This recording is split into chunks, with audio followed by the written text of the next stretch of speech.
ശ്രീനാരായണ ഗുരുദേവ തൃപ്പാദങ്ങളിൽ എൻ്റെ സാഷ്ടാംഗ പ്രണാമം. ശ്രീ മങ്ങാട് ബാലേന്ദ്രൻ സാറിൻ്റെ ഗുരുദേവ കഥാസാഗരം ഭാഗം 90 ഇളനീരഭിഷേകവും മഴയും. ഭാഗം 90 ഇളനീരഭിഷേകവും മഴയും ഇവിടെ ആരംഭിക്കുന്നു.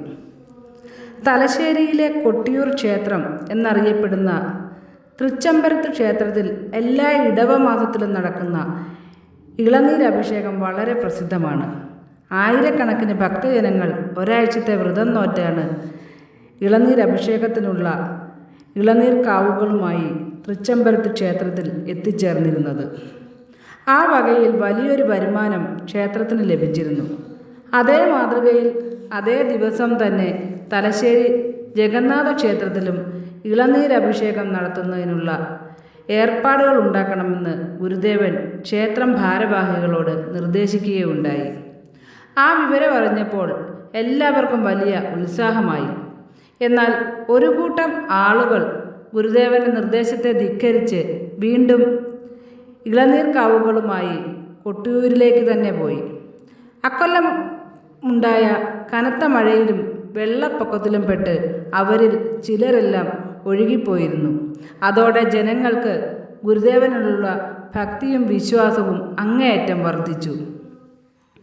ജഗന്നാഥ ക്ഷേത്രത്തിൽ ആദ്യമായി ഇളനീരഭിഷേകം നടന്നത് 1908 തുടർന്ന് എല്ലാ ഇടവമാസത്തിലും ദൂരദിക്കുകളിൽ നിന്നുപോലും വ്രതാനുഷ്ഠാനത്തോടെ ധാരാളം ജനങ്ങൾ ഇളനീർ കാവുകളുമായി ക്ഷേത്രത്തിലെത്തി.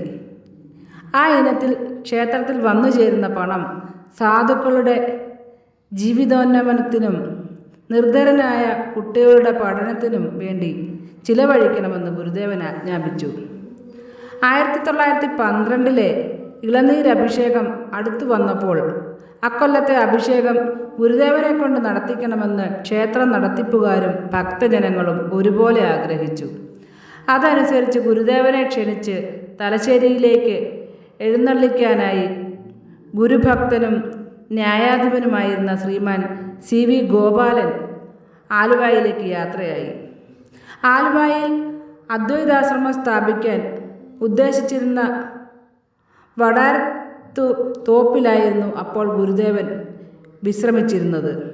ഗോപാലൻ അവിടെ എത്തി ഗുരുദേവനെ നമസ്കരിച്ച ശേഷം ക്ഷേത്രം ഭാരവാഹികളുടെ ആഗ്രഹമറിയിക്കുകയും ജഗന്നാഥ ക്ഷേത്രത്തിലേക്ക് ക്ഷണിക്കുകയും ചെയ്തു. അപ്പോൾ ഗുരുദേവൻ പറഞ്ഞു,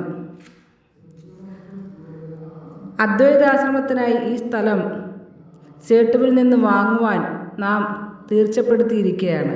പക്ഷേ വിലയായി കൊടുക്കേണ്ട പണം മുഴുവനായിട്ടില്ല. അതിനുള്ള പരിശ്രമം നടക്കുകയാണ്. അതിനിടയിൽ തലശ്ശേരിക്ക് ഇപ്പോൾ വരാനാവില്ലല്ലോ. ഗോപാലൻ: അയ്യോ, അങ്ങനെ തീർത്ത് പറയരുത് സ്വാമി. തലശ്ശേരിക്കാരുടെ എല്ലാ ആഗ്രഹമാണ് അവിടുത്തേക്ക് എഴുന്നള്ളുവാൻ ദയവുണ്ടാവണം. CV ഗോപാലൻ വീണ്ടും വീണ്ടും അപേക്ഷിച്ചപ്പോൾ ഗുരുദേവൻ യാത്രയ്ക്ക് സമ്മതിച്ചു. അന്ന് വൈകുന്നേരത്തെ വണ്ടിക്ക് തന്നെ തലശ്ശേരിയിലേക്ക് യാത്രയായി. അഭിഷേക ദിവസം നാടിൻ്റെ നാനാഭാഗത്തു നിന്നും ഇളനീർ കാവുകളുമായി ധാരാളം ഭക്തജനങ്ങൾ കൂട്ടം കൂട്ടമായി ക്ഷേത്രത്തിൽ എത്തിക്കൊണ്ടിരുന്നു. അന്ന് പതിവിൽ കവിഞ്ഞ് അതിഭയങ്കരമായ ചൂട് അനുഭവപ്പെട്ടു.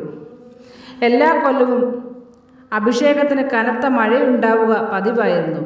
പക്ഷേ അന്നത്തെ ദിവസം മഴ പെയ്യാനുള്ള യാതൊരു ലക്ഷണവും പ്രകൃതിയിൽ കാണുകയുണ്ടായില്ല. അതിൽ ജനങ്ങളാകെ നിരാശരായിത്തീർന്നു. മഴയില്ലാത്ത അഭിഷേകത്തെക്കുറിച്ച് അവർക്ക് ചിന്തിക്കുവാൻ കൂടി പ്രയാസമായിരുന്നു.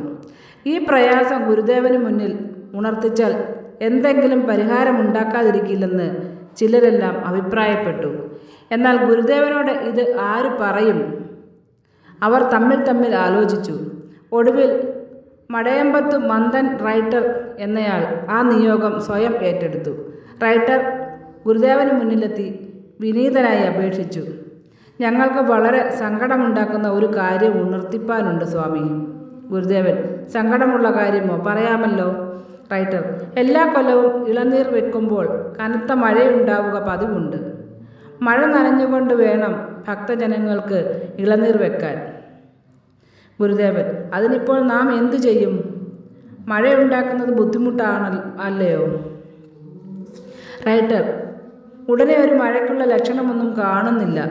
ബ്രദർക്കാർക്ക് വലിയ നിരാശയായിരിക്കുകയാണ്. ഇളനീർ വെക്കൽ ചടങ്ങിന് ഇനി അധിക നേരവുമില്ല.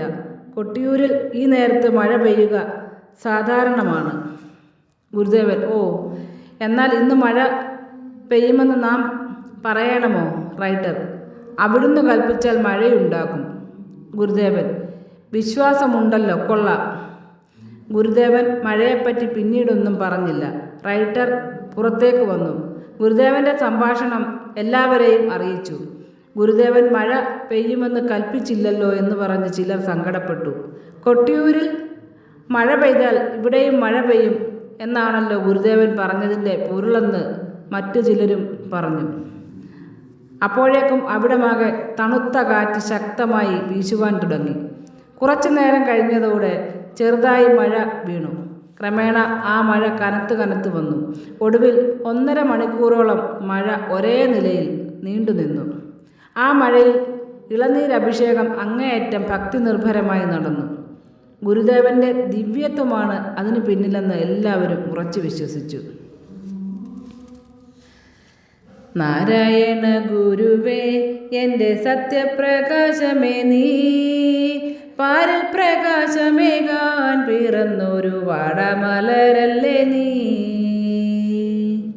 നാരായണ ഗുരുവേ, എൻ്റെ സത്യപ്രകാശമേ നീ, പാരിൽ പ്രകാശമേകാൻ പിറന്നൊരു വാടാമലരല്ലേ നീ. ശ്രീ മങ്ങാട് ബാലേന്ദ്രൻ സാറിൻ്റെ ഗുരുദേവ കഥാസാഗരം ഭാഗം 90 ഇളനീരഭിഷേകവും മഴയും ഇവിടെ അവസാനിച്ചിരിക്കുന്നു. ഇതിൽ വന്നിട്ടുള്ള തെറ്റുകുറ്റങ്ങൾ സദയം ക്ഷമിക്കണമെന്ന് ഗുരുദേവ നാമത്തിൽ അറിയിക്കുന്നു. നന്ദി, നമസ്കാരം. ഗുരുധർമ്മം വിജയിക്കട്ടെ.